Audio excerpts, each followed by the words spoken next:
નમસ્કાર ખેડૂત મિત્રો, હું એજે મુળિયા આપ સર્વ ખેડૂત મિત્રોનું હાર્દિક સ્વાગત કરું છું। ખેડૂત મિત્રો, ખેડૂત ખુશ તો બધા ખુશ, આ વાત લઈ આપણે દર વખતે કંઈક ને કંઈક નવી માહિતી સાથે મિત્રો મળીએ છીએ। મિત્રો, આજે આપણે વાત કરીએ છીએ લીંબુના પાકના રોપાઓ જે છે એ કેવી રીતના તૈયાર કરવામાં આવે છે અને લીંબુ વાવવા છે તો લીંબુના કેવા રોપાઓ તૈયાર થયેલા હોય તો એ રોપાઓ વાવી શકાય। લીંબુ વાવતી વખતે કઈ કઈ બાબતોની કાળજી રાખવી જોઈએ? ખારું પાણી જોવે, મોરું પાણી જોવે, કેટલું અંતર રાખવું જોઈએ, પાયામાં કયા ખાતરો નાખવા જોઈએ?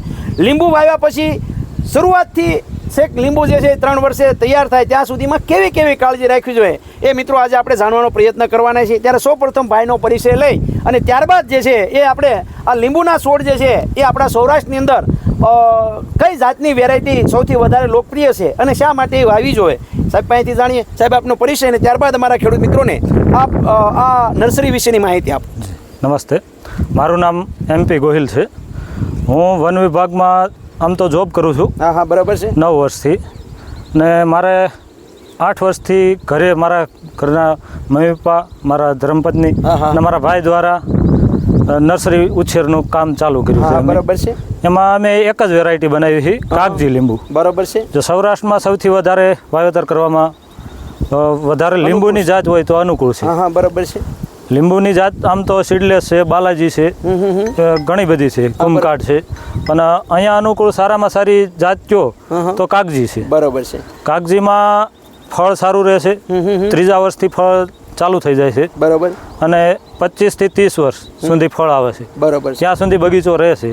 પછી ખેડૂતની જેવી કાળજી, માવજત, હા, બરાબર, એની પર ડિપેન્ડ રહેશે સાહેબ। બરાબર।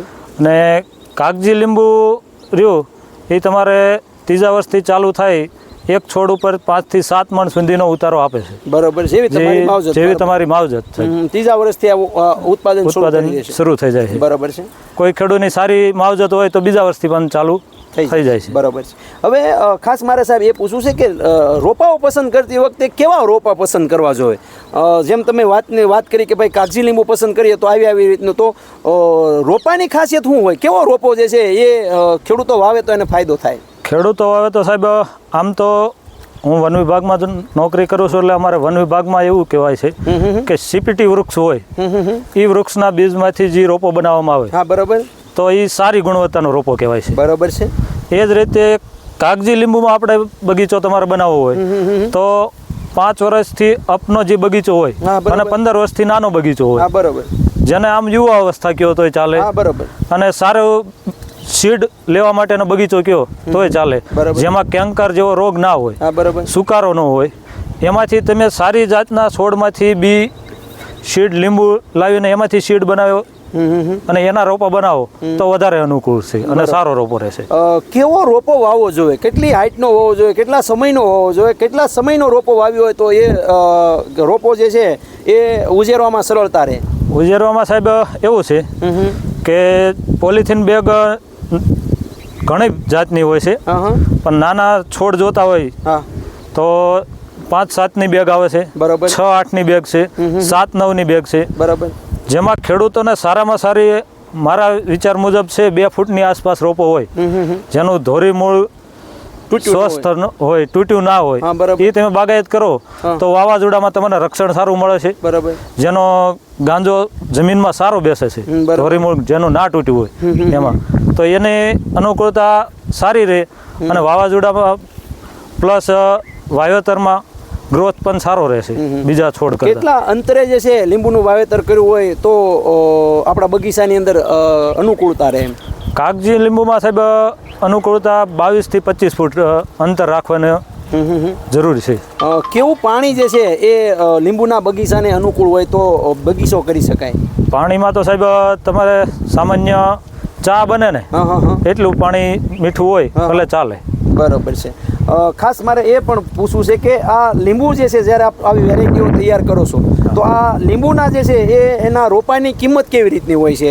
એવરેજ જે છે એના ભાવ કેવી રીતે? એમાં સાહેબ મેં તમને કીધું એ મુજબ કે મારી જોડે 1 વર્ષના છોડ છે, 2 વર્ષના છોડ છે, બરાબર, 5-7ની બેગ છે, એમાં નાની સાઈઝ આવે છે, બરાબર, 6-8ની એનાથી થોડી મોટી છે, બરાબર, અને 7-9ની બેગ છે એ એનાથી મોટી છે, બરાબર। એમાં હાઈટ બધામાં 2 ફૂટથી ચાલુ થઈ તો 4 થી 5 ફૂટ સુધી મારી પાસે રોપા છે, બરાબર છે। 25 રૂપિયાથી ચાલુ કરી અને અમે 40 રૂપિયા સુધીના છોડ વેચાણ કરીએ છીએ. બરોબર છે. તમારી પાસે હાલ રોપાઓ જે છે આવા તંદુરસ્ત રોપાઓ જે છે એની સંખ્યા ગણવી હોય તો કેટલા ગણી શકાય એમ? અંદાજે સાહેબ મેં 80,000 બી બેગ ભરેલી છે. હા બરોબર છે. એમાંથી કદાચ કોઈ બેગ સુકાઈ ગયો હોય રોપો બરોબર કે સેલ થયો હોય તો 70,000 ની આસપાસ તમારી પાસે છોડ છે અમારી પાસે. બરોબર. હવે રોપાઓ અમારા ખેડૂતોને તમારી પાસેથી જોવે તો કેવી રીતનો સંપર્ક સાધી શકે, કેવી રીતના તમે રોપાઓ પહોંચાડશો? અમે એ લોકોને 1000 રોપા પ્લસ હશે તો અમે એ લોકોને પહોંચતા કરી દઈશું. બરોબર છે. ઓછા હોય તો એ લોકોને અહીંથી કલેક્ટ કરી લઈ જવા પડશે. તમારું હેલ્પલાઇન નંબર આપો જેથી કરી અમારા ખેડૂતો આપનો સંપર્ક સાધી શકે. અહીંયા હું નોકરી કરું છું. મારા ભાઈ ને અમે બે મારા ભાઈની નર્સરી ઉછેર કરે છે. બરોબર છે. અને સાથે સાથે હું એને કઈ રીતે ઉછેર કરવી માહિતી આપું છું. 100%ની વાત છે. અને ગાઈડ કરું છું. બરોબર. એટલે મોબાઈલ નંબર મારો મોબાઈલ નંબર છે 75 672 43206. બરોબર. ભાઈનું મારો 87 80 80 63 બરાબર. આ બંને ભાઈનો નંબર છે. ખેડૂત મિત્રો આપ પણ જે છે લીંબુના રોપાઓ જે છે લેવા ઈચ્છતા હોય, લીંબુનો બગીચો કરવા ઈચ્છતા હોય તો સાહેબનો પણ તમે લાભ લઈ શકશો, કારણ કે એનો વર્ષોનો અનુભવ છે અને કેવી રીતના રોપા વાવવા, ક્યારે વાવવા, લીંબુ વાવવાથી માંડી અને લીંબુ ઉતરે ત્યાં સુધીની સંપૂર્ણ માહિતી એ સાહેબ દ્વારા તમને મિત્રો મળી રહેશે. સાહેબ અમારા ખેડૂત મિત્રો માટે આપે ખૂબ સરસ મજાની માહિતી આપવા બદલ હું એજે મૂળિયા આપનો ખૂબ ખૂબ આભાર માનું છું. ખેડૂત મિત્રો, ખેડૂત ખુશ તો બધા ખુશ. આભાર.